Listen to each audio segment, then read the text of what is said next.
Hello, everyone, and welcome to Finding Peace Through Character Strengths. My name is Ryan Niemiec, a psychologist and the education director of the VIA Institute on Character, which is a nonprofit organization in Cincinnati, Ohio, who has a mission to advance the science and advance the character strengths across the world. And I'm very happy to be here talking about some of my favorite topics here. And as we go through today, I would like to invite the sound of the bell periodically.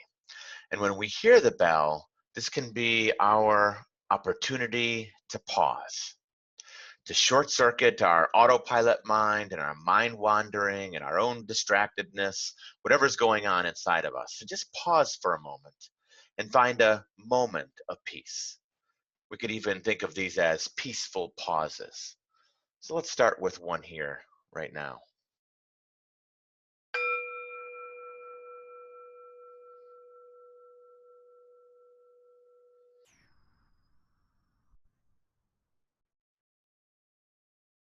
As we hear the bell, we just find one or two slow, deep breaths.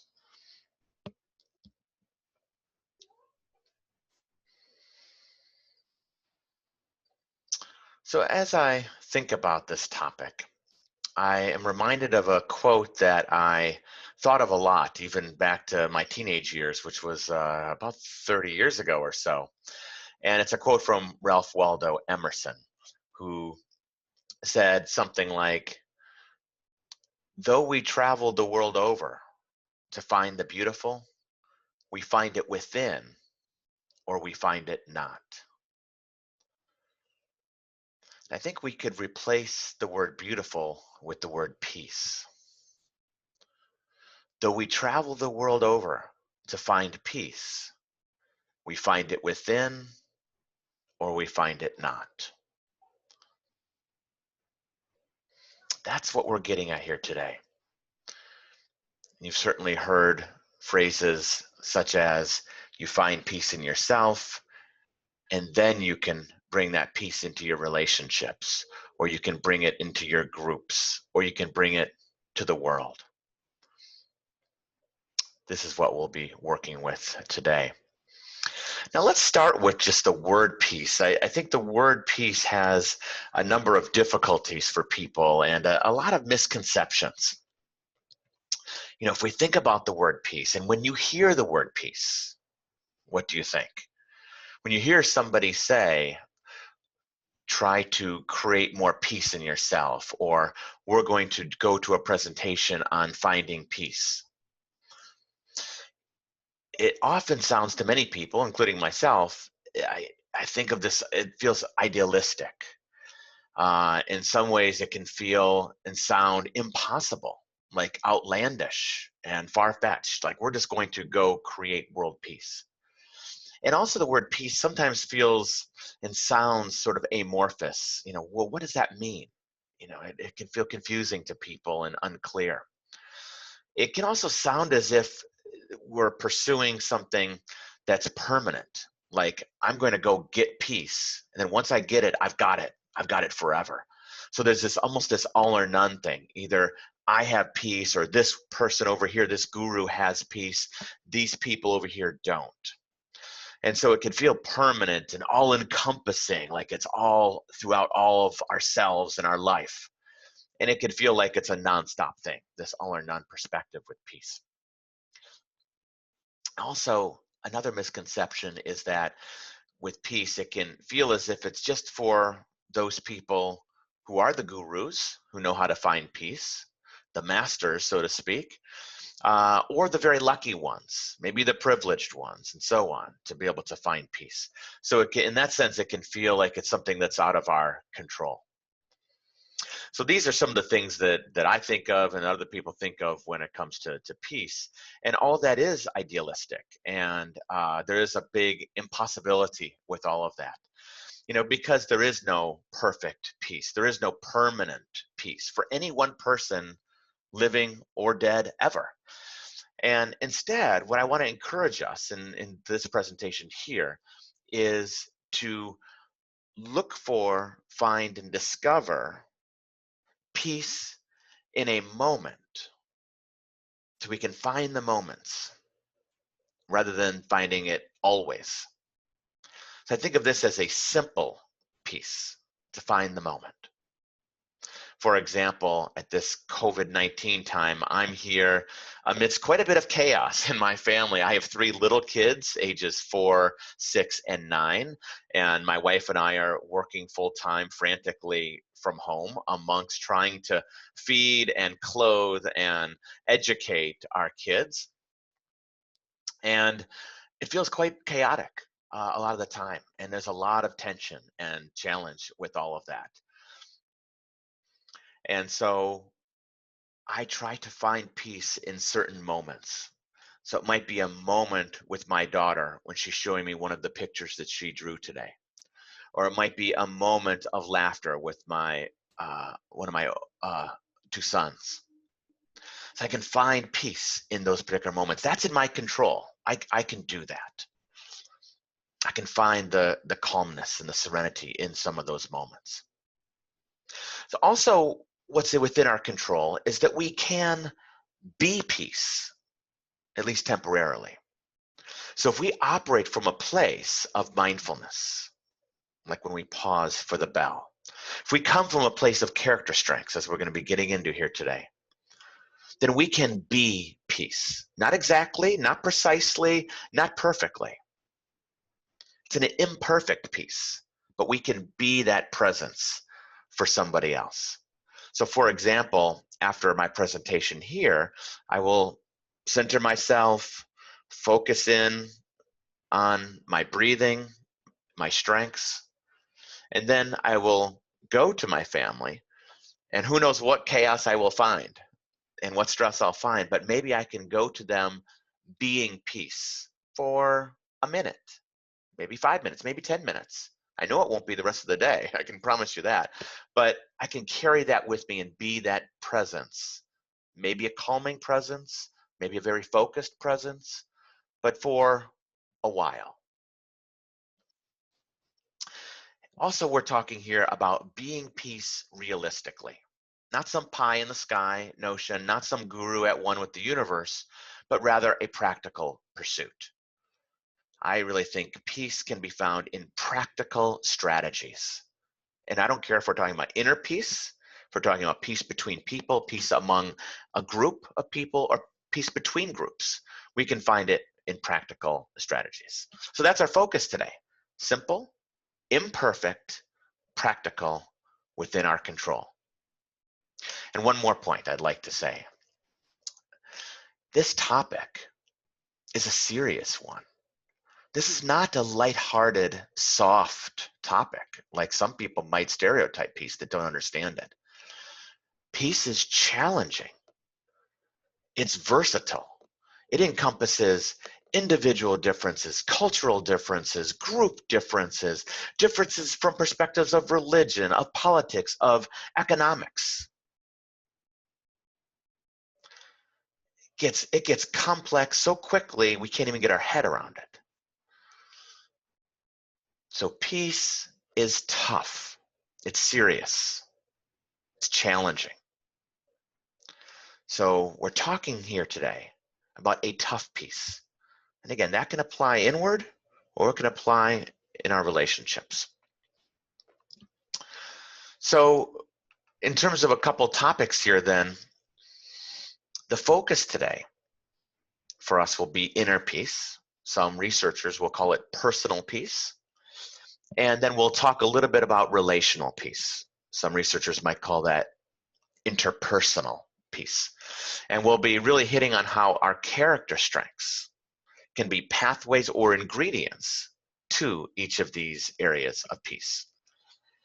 Now, also, you might hear me say from time to time a little bit about these 2 topics here of positive peace and negative peace. And so these are terms used in the research, and I'll explain them briefly now, that negative peace and positive peace are not meaning good and bad. So that's not what we're talking about. A negative peace is a peace that people probably immediately think of, such as trying to reduce wars or trying to reduce, maybe on a smaller scale, a conflict in a relationship, or trying to reduce one's own inner turmoil. So it's about kind of reducing those kind of afflictions or conflicts and violence. So very good, very important. And then positive peace refers to creating things, promoting equity and harmony and order and strength, pursuing basic needs and rights for some people, pursuing the good in ourselves, the good in our relationships, pursuing to fill the gaps where things are missing or where things are kind of lower, maybe lower strengths in us. It's about creating, not avoiding, building and seeding, and not blocking and inhibiting. That's what is meant by positive peace. So we will then take a lens to peace, and our lens today is character strengths. Character strengths that are found in all people. This will help us to perceive peace in a different way, maybe even to understand peace in a different way, and perhaps to practice peace in a different way. So by character strengths, I'm meaning 24 positive qualities that you and I have within us. It's what you see on your screen here, which is known as the VIA classification of character strengths. Think of the 24 strengths here as your best qualities that make up who you are, your identity. It's your positive personality. So how did this list come about?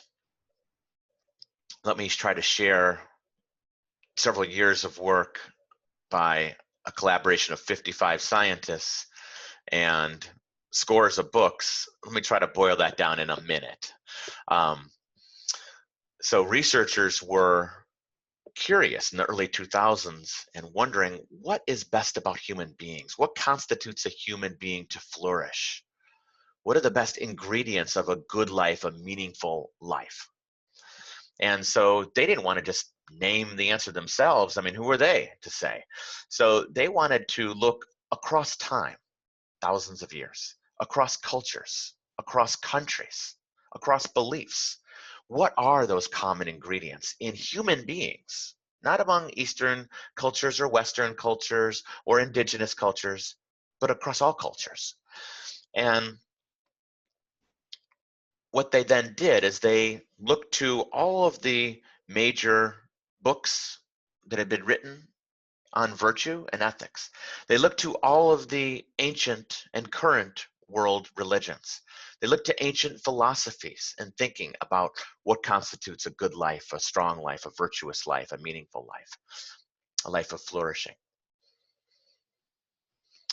And they found many parallels across all of these thinkers and beliefs. And the parallels are represented on the left side of your screen. These are 6 virtues: wisdom, courage, humanity, justice, temperance, and transcendence. A very holistic way of looking at the good that resides within human beings. And then they also wanted to then get more specific. And so broke those down into 24 character strengths nesting under each virtue.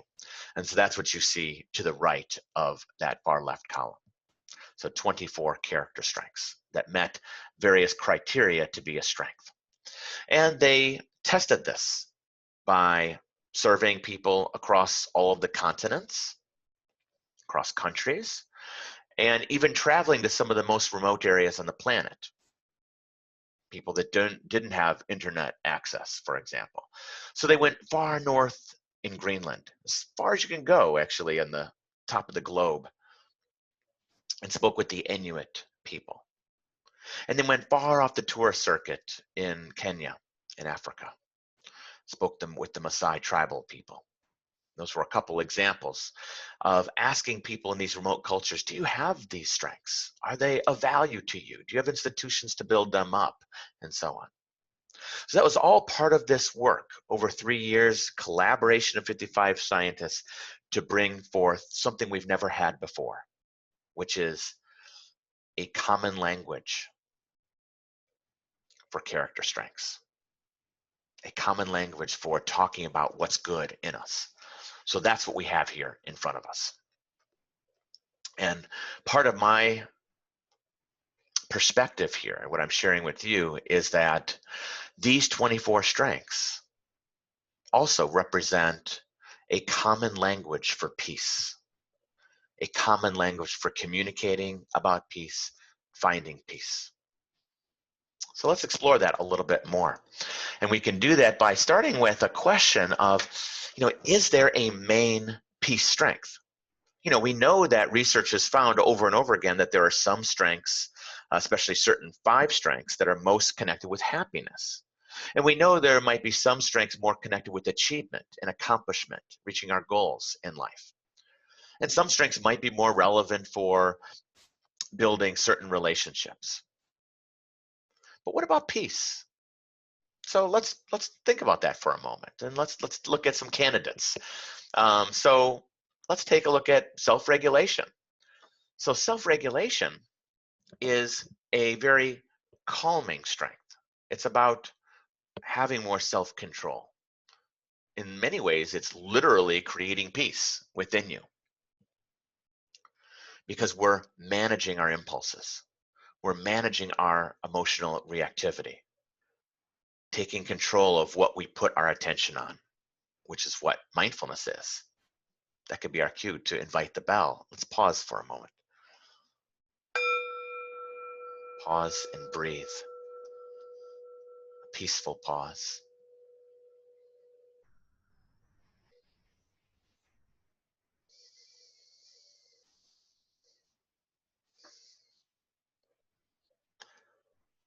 So self-regulation is a good candidate as a peaceful strength. So what about prudence? Prudence is about being cautious, thinking before you speak, being very planful. So might that be a good recipe for creating peace? Before you go into an argument, to be thinking before you speak, to plan things out, to be cautious, careful, respectful of the other person's views. What about social intelligence? When you look at many different peace programs out there, tends to be a big emphasis on effective communication, where there's an important attention given to your own needs and feelings, and paying attention to the needs and feelings of others. And by the way, speaking with a sense of honesty and authenticity, which is another strength, honesty. So that's what social intelligence is, being sensitive and attentive to the feelings and needs of ourselves and others. That seems to be describing what could be a great dynamic for creating peace. What about hope? Hope is one of my favorite character strengths personally, just because that's one of my highest strengths and one that I really try to see the world in that way, like looking at the world through the lens of hope. In one study of Nobel Peace Prize winners, the researchers looked at the different speeches of Nobel Peace Prize winners, and other than peace, the word and the value that came up most across these speeches was what? It was hope. It came up 92% of the time in speeches, which makes sense of kind of creating this kind of vision for the future, pursuing an ideal of peace. Whether or not we can get it exactly, we can move in the direction of that sort of goodness. And by the way, the second, in terms of this character strengths language, the second most common strength or value after hope and peace was justice, which we can think of as fairness, the fairness character strength. That came up in 85% of speeches. Now, what about spirituality? Spirituality, according to scientists, means to search for the sacred, or to convene or commune with the sacred. Whatever that means for you. It could be religious, or it doesn't have to be religious. So, what if you approached difficult relationships as a pursuit of the sacred, of tapping into your own sense of coming from a place of the sacred and of seeing the sacredness of other human beings? Perhaps that is a recipe for peace. What about the strength of forgiveness? What an important strength for dialogue and for communication. Forgiveness, I think of as being very active in letting go when someone affronts you or upsets you. So at this time in COVID-19, we're living in close quarters. We're around people perhaps that we love quite a bit or love a lot. And the tensions are there. People pick at us and they know how to push our buttons. And there's irks and irritations that happen in our relationships. So what if you operated from a place of forgiveness? A place of, I'm going to let go of the little things, let go of the irks, let go of the frustrations that come about. Genuinely let it go, not let it bother me. That would be coming from a place of forgiveness, and that would be creating peace. Curiosity. What if you knew you were going to be going into a conflict or a conversation, and rather than starting the conversation with blame, pointing the finger, and proclaiming how you're right, proclaiming your perspective and that that's the main perspective, what if you took the approach of curiosity, asking questions, exploring the other person's point of view, wondering and curious about what's going on for them? Exploratory, questioning, pursuit of something new and novel. Perhaps that would be a precursor for peace in that conversation for that particular moment. And then we can look at peace in people. You know, I think one of the great paragons of peace that has walked this planet is the humble monk Thich Nhat Hanh, who has written over 100 books on mindfulness and peace. He was nominated actually for the Nobel Peace Prize by Martin Luther King Jr. And Thich Nhat Hanh operates by every moment. He is doing what he can to walk for peace. Every step is a step of peace. Every step is a gentle, kind, soft step. So he has this humble way about him, a self-regulated, gentle peace. So several character strengths in there. And then you have Martin Luther King Jr., who is another peace symbol or peace paragon, who you might think of as having a fiery peace. You know, you might describe his character strengths of zest and bravery to speak up and to speak for individuals and groups and the world, and perseveres in his zest and perseveres in his bravery. So two very different ways of expressing and modeling peace. Many different character strengths at play there. So, you could come up with your own examples, many other examples of peace, perhaps in your own families, people that you've looked up to, people in your particular culture, and so on, that we could then look at what are the character strengths that are part of them and how they operate from a peaceful perspective. And as we look at these examples and these people and your examples, perhaps this is the answer to the question, is there a main peace strength? Perhaps it's something like this. All of the above. All 24 character strengths matter. They're all part of this common language of peace.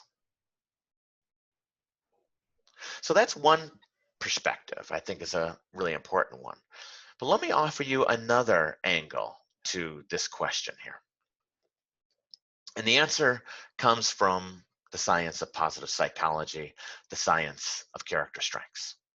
And so within the science of character strengths, there is a subset of character strengths that are called signature strengths. And signature strengths are those strengths that are highest in you, those that are most core to your identity, those that if you looked at your profile, so I know many of you have taken the VIA survey, which is a measurement tool that measures the 24 strengths, and you get a rank order of your character strengths when you take that 10-minute free test online. I'll say more about that later. So there's this rank order of 24, and you look at your top 5 or your top 7 or so strengths, and you see,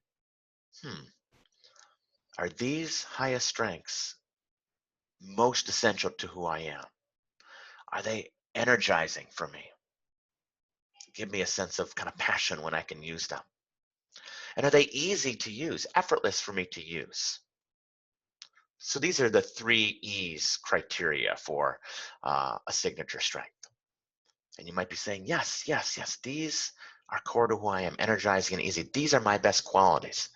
And it might be leadership, it might be teamwork, it might be love of learning, it might be zest or honesty, it might be humor or gratitude, appreciation of beauty, whatever it is, your best qualities.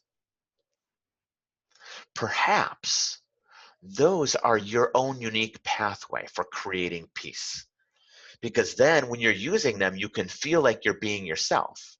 You can feel like you're being true to yourself, authentic, when you are yourself and using those strengths. Perhaps there's a sense of energy when you use them, but also at the same time, a sense of self-assuredness and calming when you really use those strengths in a mindful way. So in fact, when researchers have looked at signature strengths and have studied this as an intervention, they've done this in the best kind of studies that you can do, randomized, double-blind, placebo-controlled studies. And what they found in study after study across cultures is that when people use one of their signature strengths in a new way each day, that leads to greater happiness and less depression for as long as 6 months. And so that was shown in a meta-analysis, which means a study of studies. Now, I'm not aware of any other intervention in all of positive psychology that has an entire meta-analysis published on it. There are plenty of things that happened before positive psychology, like mindfulness and resilience and other areas. But in terms of topics born in positive psychology and interventions that have been studied, this intervention is pretty special to have a whole study conducted on it, a study of all the studies. And not only did the researchers find longer happiness, less depression, also greater flourishing when people did this intervention, this activity, higher strength use as well. And it comes by doing a fairly simple thing. All you have to do is name one of your best qualities and then use it in a new way each day. So for example, one of my highest strengths is curiosity. Today, I can use it in a new way by asking somebody a question that I've not asked them before. Tomorrow, I can be curious and try a new food. The next day, I can maybe do a new internet search. So using the strength in new ways, perhaps very small ways, but new ways so I can expand myself. So perhaps your signature strengths are a pathway to cause peace for you. I'm just hypothesizing. We don't know that from a scientific perspective, but perhaps that's something we can think about and test out. Maybe for you, your signature strengths will help you to foster that serenity type of peace or that gentle peace. Or maybe it's more of a fiery, really pushing hard type of peace. Maybe a little bit of both or maybe something else. But another really important area to be thinking about when we're thinking about how character strengths and peace connect together. But, when it comes to the importance of signature strengths, don't just take my word for it, and don't just take the researcher's word for it. I want you to take your own word for it. So I want to invite you now to take a look at this list of 24 character strengths and choose the one that you think best describes who you are. Now, I know many of you have taken the VIA survey, and it's been offered in 42 languages. So from Portuguese to Spanish to simplified Chinese to English, Farsi, and so on. So you've probably taken it, and so then you would just choose the one or number two or number three, whatever you like, whatever's in your top 5. Choose one of those strengths. And if you've not taken it, that's okay. We won't hold that against you. Simply choose the strength on the screen that you think best describes who you are. Maybe it's the strength that makes you happiest when you can use it strongly. Okay, and again, there'll be more than one. Just choose one for now. You can do this exercise with others later. Okay, so we'll have that in our mind, and I'm going to take us on a little journey where you can imagine some things with this strength. We'll begin and end this activity with the bell. Okay.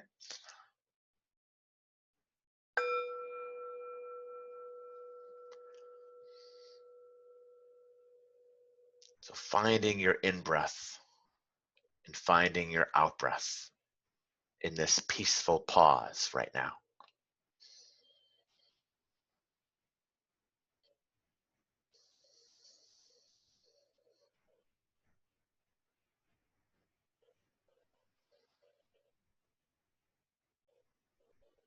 And you can have your eyes open or closed as we move forward with this pause. If you're feeling kind of sleepy or tired, then keep your eyes open and find a little spot on the computer or on your table that wouldn't be distracting for you. You can focus on. Or if you like, you can close your eyes and focus inward. So I invite you to consider that highest strength that you chose. That best describes who you are. And just take a moment to appreciate this strength within you. Consider how important this strength has been for you for so long, as far as you can remember, actually. This strength has helped you in more ways than you could possibly count, small and big. This strength has helped you to connect with people, to build relationships. This strength has helped you to appreciate the present moment and to really engage in the moment. It's helped you to achieve many things in your life. This strength has helped you to overcome boredom, routines. It's helped you to make the most of things. You might not always have been aware of it, might not have thought of the strength in very small ways, but it has been there for you. So just taking a moment then to appreciate that strength. Appreciate that part of you. It's not the only good part. It's not the only character strength in you, but it's an important one. And you have your own unique way of expressing it and using it. So it's unique to you. So you can appreciate that. You can value that.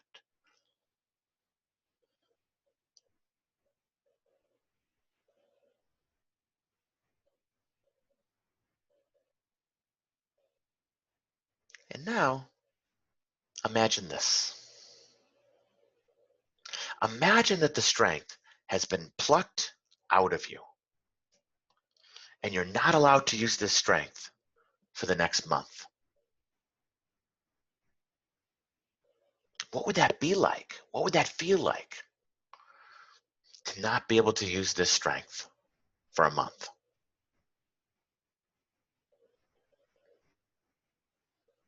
So if you chose love, You can't be warm and thoughtful to people. You can't be genuine in anything that you say. You can't be a good listener. You can't even value your close relationships and the people in your life. And you certainly can't hug and kiss anybody for the next month. If you chose prudence, you can't be planful. You can't be conscientious. You can't be respectful to people. You can't think before you speak. You can't set short-term goals. Can't set long-term goals. Can't plan anything today or tomorrow for the next month. What would that be like? What would that feel like? So with whatever strength you chose, consider that. Consider your life without it.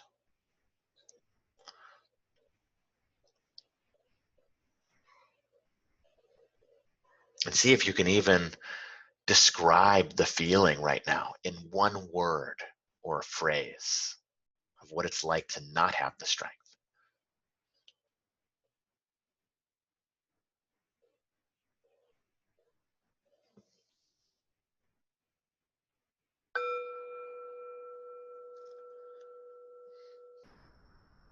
I invite you to take a deep breath and let it go.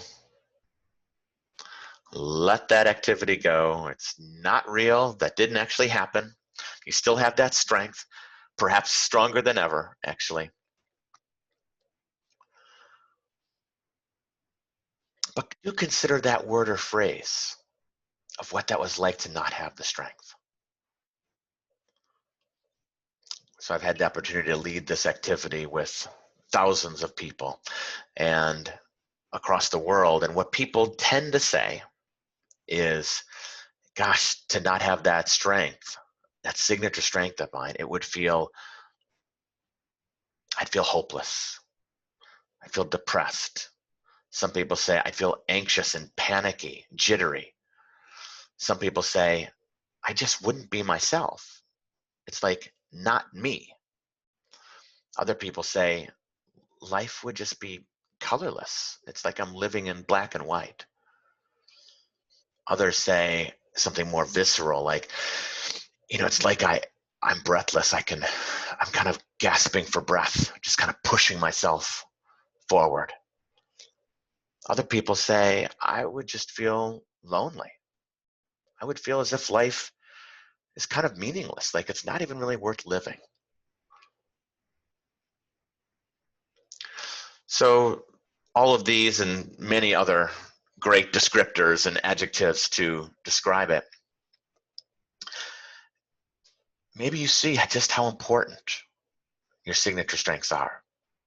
And that's why we do this activity, because I know that we feel some suffering from it, but we face that suffering like you did. We go through that suffering, that darkness, to then see the light, to then see and appreciate just how important this character strength is for you. And that's just one. You have many other ones that are signature for you, and then you have all 24 to draw from. And this activity, by the way, has been studied in different formats by researchers. And it's called mental subtraction. It's about taking something away that we value or appreciate. And it's been shown to boost people's well-being in randomized studies. So hopefully, then, that is a well-being booster for you, even though you had to go through the suffering to get to the other side. And hopefully it drives home that point that your strengths really matter and that they are more important than you think that they are, especially your unique signature strengths. So therefore, that's a case for, yeah, all 24 are kind of pathways to peace in their own way. It depends on what we're doing. Conflict-oriented peace or negative peace, positive peace, inner peace, they all can matter. And also, your signature strengths matter.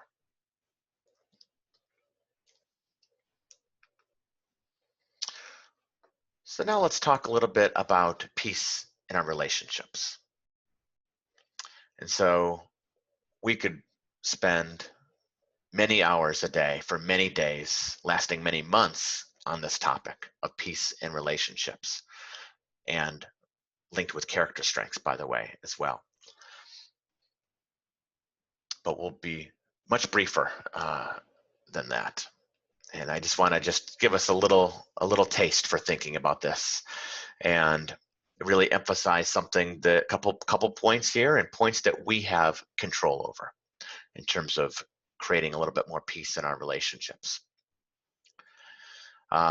So at this time of COVID-19, when many of us are confined more together, and we are with these people that we love so much, but then there's so much extra conflict. And you couple that with people that have lost their jobs, and people's health that's dwindling, and people who have lost somebody to COVID or to something else, and people who are struggling in all sorts of ways. All people have experienced some kind of grief, some very, very significant grief and loss, and others a loss of routine and a loss of normalcy and a loss of any kind of control or certainty or any kind of known thing about what's going to happen in the next week or month and so on. So we all have felt suffering and loss. And you bring all that together, that suffering, that loss, all those emotions, and in these relationships with people that can push our buttons very quickly, conflict is higher for all of us. The potential for struggles is higher. So we can be deliberate about creating those moments of peace. And again, not permanent, not perfect, not all or none,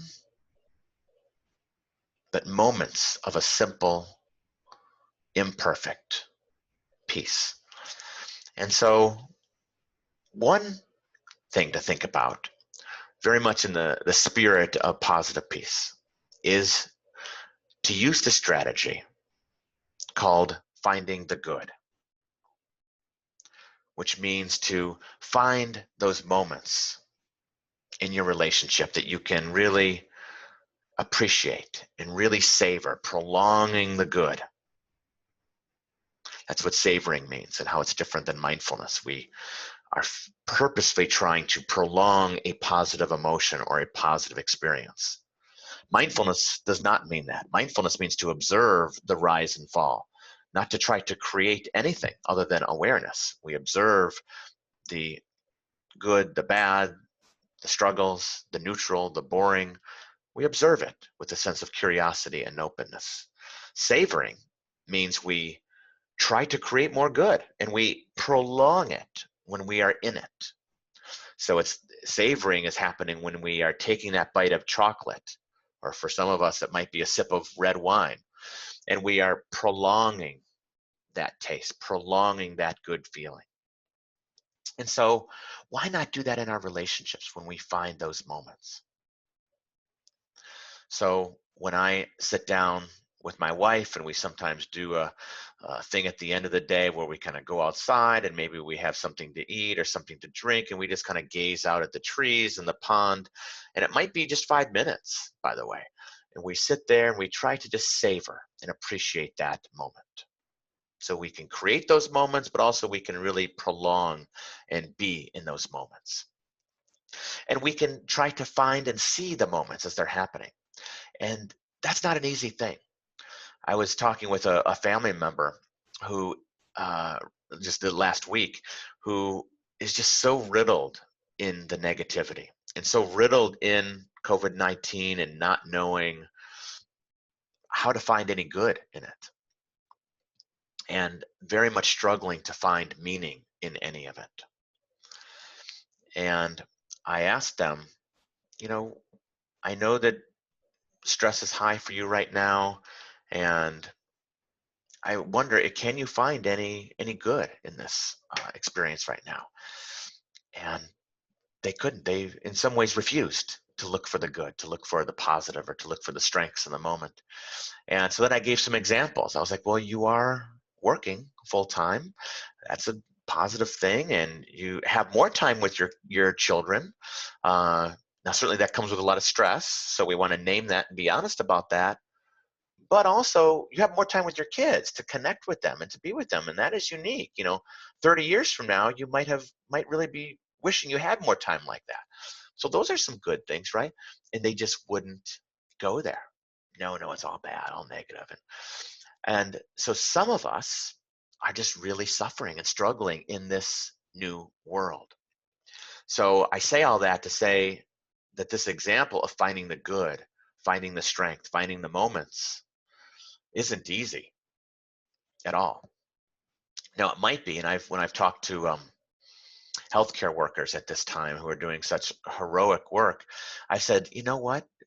You're so busy with what you're doing and taking so many risks for so many people. Where you might find peace, where you might find strength, might just be you take a deep breath after you use the restroom. So you use the restroom where you're private, right? By definition, you're private in that restroom and you're finished. And right before you open that door and turn that doorknob, pause. Take 2 deep breaths. Remember your character strengths. So refresh yourself even a little bit with your breath and with your strengths. Then turn the doorknob and get back into the stress that you're encountering. So that's what I mean. We might have to just find those moments. It might be 5 seconds, 10 seconds, or maybe we can create a 30-minute experience. When we're finding those moments, we can do what's called strength spotting as well. So it's not just finding the meaning. It's not just savoring and prolonging the good. It's not just kind of trying to see the reality of the good within the bad, because you can't have one without the other. There's always a coexistence between the two. So you can also spot character strengths in the people that are around you. You can say to somebody, gosh, you are really suffering. And I want to also tell you that I see so much bravery in you, because day after day you are facing such hardships, such difficulties. And it takes so much courage to do that. And I really admire that. In fact, I also see a lot of perseverance in you, because you keep going and going, overcoming all these obstacles at work. And gosh, I don't know how you do it. There's so many obstacles that are getting thrown at you, and life is so tough and confusing right now, but you're still persevering. And you're so brave as you do it. And I really appreciate seeing that. I admire that in you. So we can do that. And that took me 10 seconds to say, 15 seconds. And of course, you can say it longer than that and give more examples. The examples are the key, by the way. But we can spot those strengths in our relationship with our intimate partner, in our boss, in our subordinates, in our students, and in our kids. So I can go to my kids and say, gosh, I love it when you make me laugh. You have such a good sense of humor. I love your playfulness and your zest. You're running around the room, and of course I could critique that. You're being too loud. I'm trying to work here, blah, blah, blah. All true. But also within that quote unquote negative is a positive of zest and energy and passion and probably curiosity as they explore things and ask questions and so on. So they're coexisting. We can spot those strengths in people, and I really encourage or even implore you to say it out loud to people. That's then where the transformations begin to happen.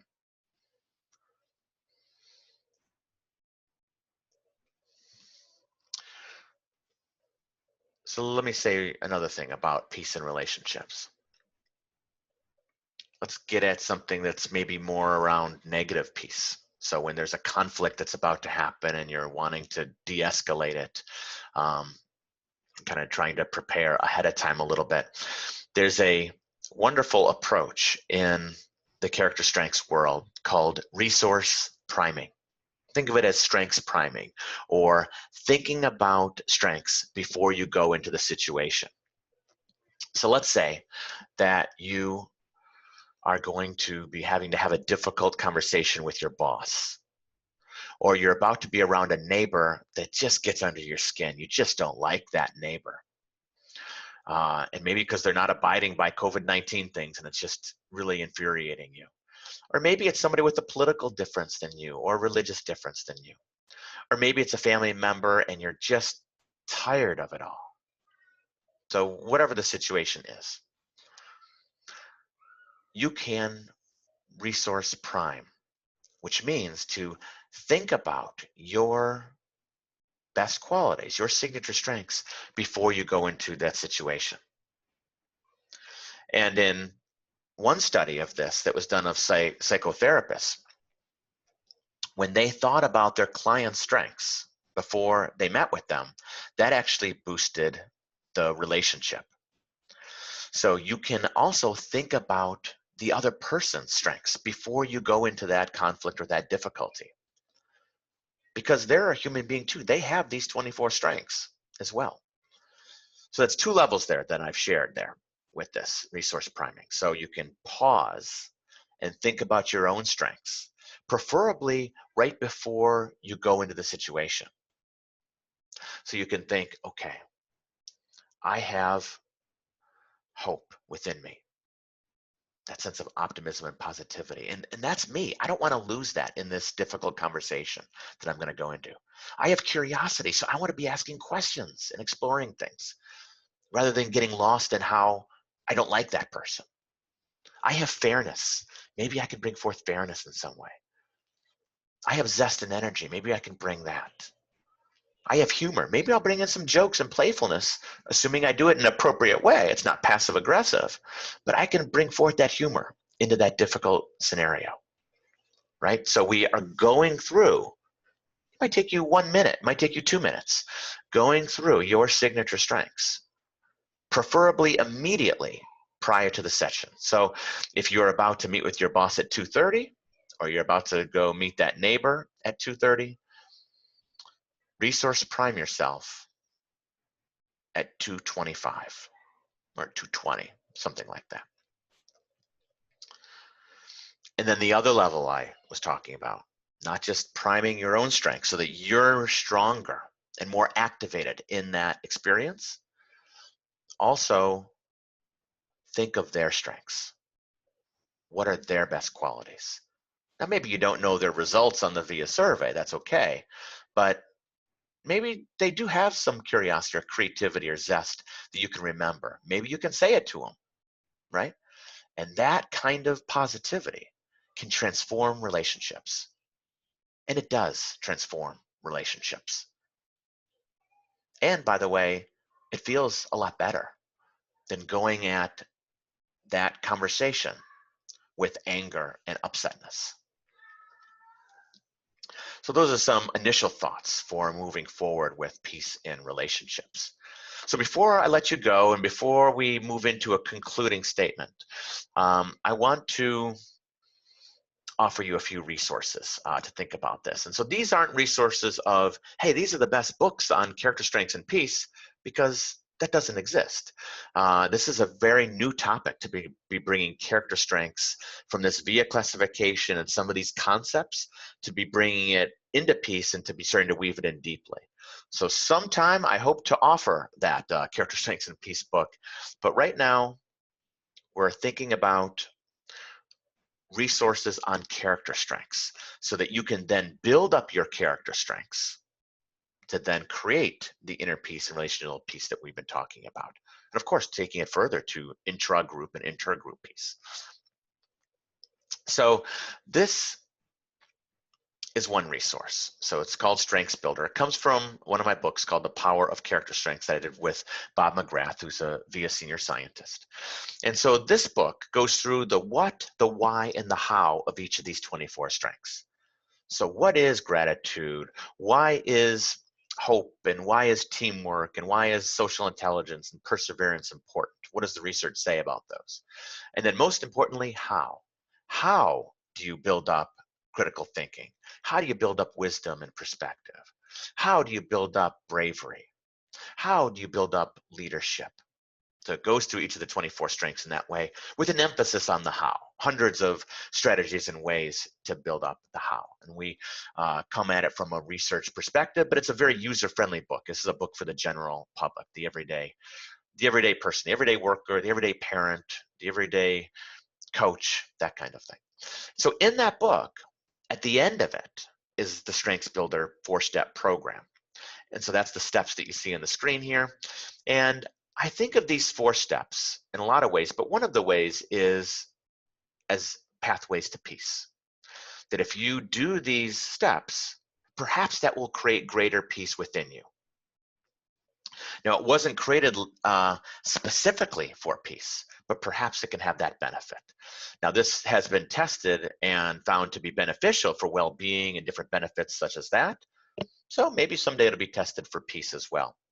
And there are many, many other programs that we can create on these character strengths and peace. So this is one.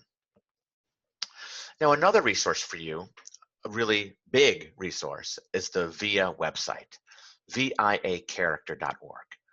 Every 5 seconds of every minute of every day, somebody goes to the website, viacharacter.org. So it's a very popular site, hugely resourceful for people in the field of positive psychology, but way outside of the field of positive psychology. So it's for all of us. And at that website, there are information on each of the 24 strengths, ways to build them up, videos, user-friendly articles across all sorts of topics like stress and meaning and relationships and so on.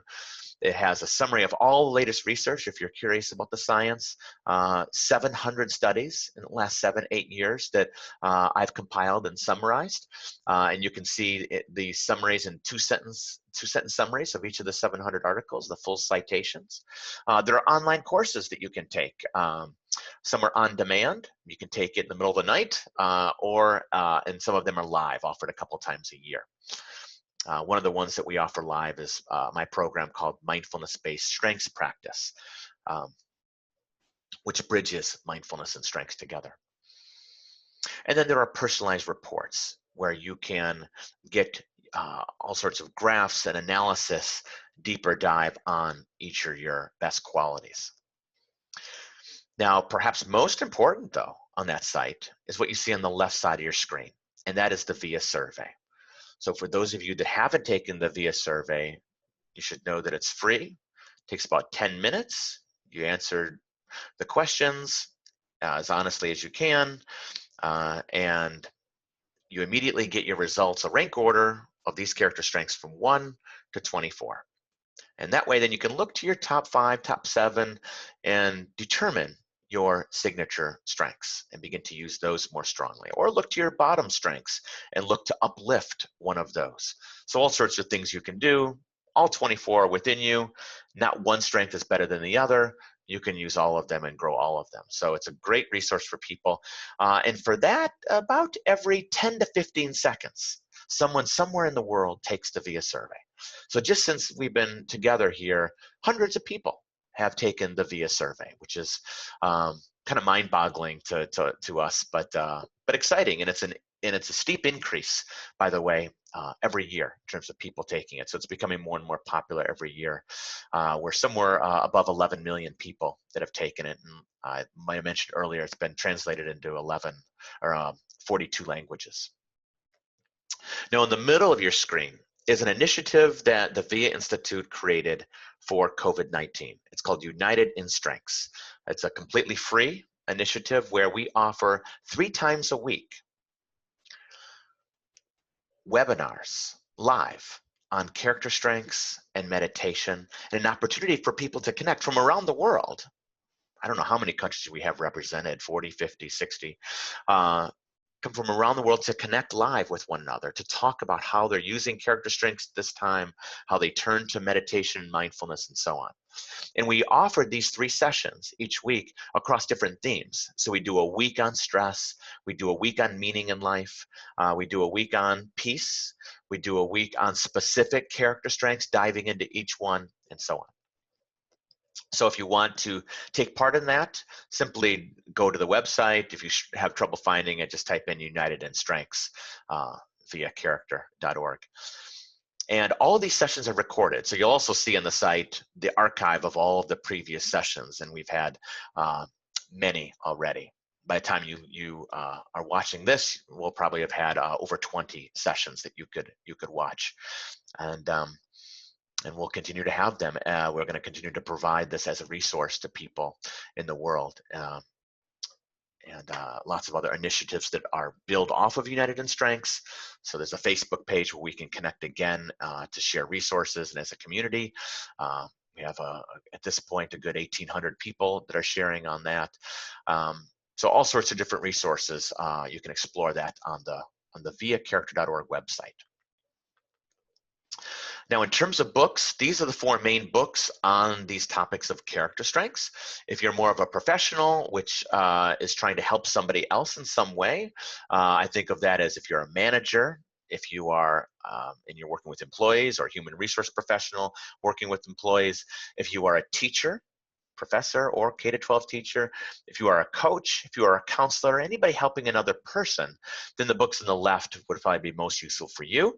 They're very research-based, hundreds and hundreds of studies that are archived in those books, but then they're written in a practical way to be able to apply these concepts to help others make the most of their best qualities. So the mindfulness book, Mindfulness and Character Strengths, I was mentioning earlier, documents the 8-week program. So the manual for that program is in that Mindfulness and Character Strengths book. That's the program that looks at how mindfulness can boost our character strengths and how character strengths can boost our mindfulness. And then if you're somebody in the general public that's maybe not a professional, not trying to help other people, maybe you're just trying to help yourself grow yourself, personal development interest. So then you might turn to the books on the right. And so these are both very new books in the last year and a half.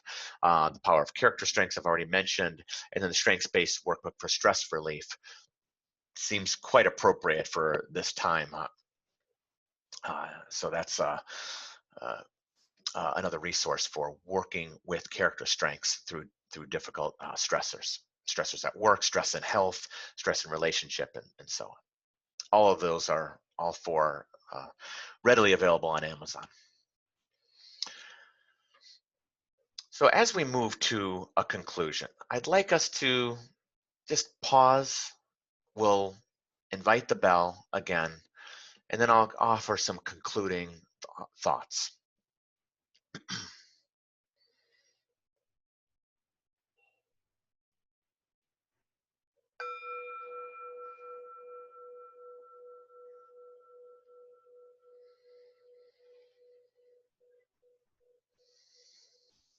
Finding your breath.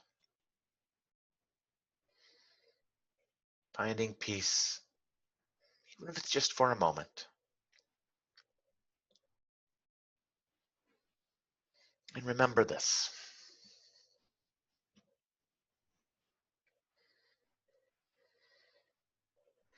If we are looking for peace, we have to start within.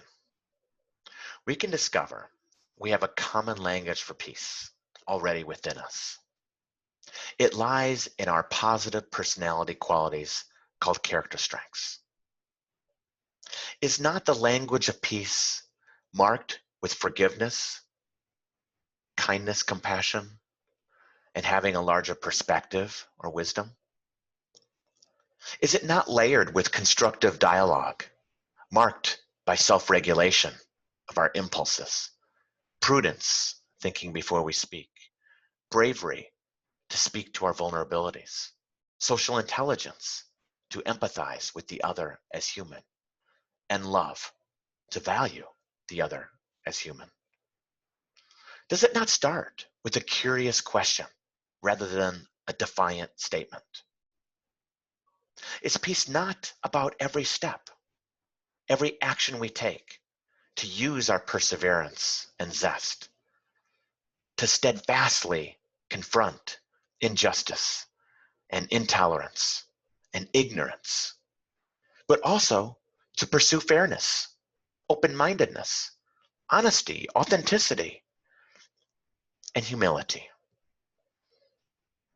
If so, we can see these 24 character strengths as the sparks of peace, the makings of constructive dialogue, and as the core of just and humane action.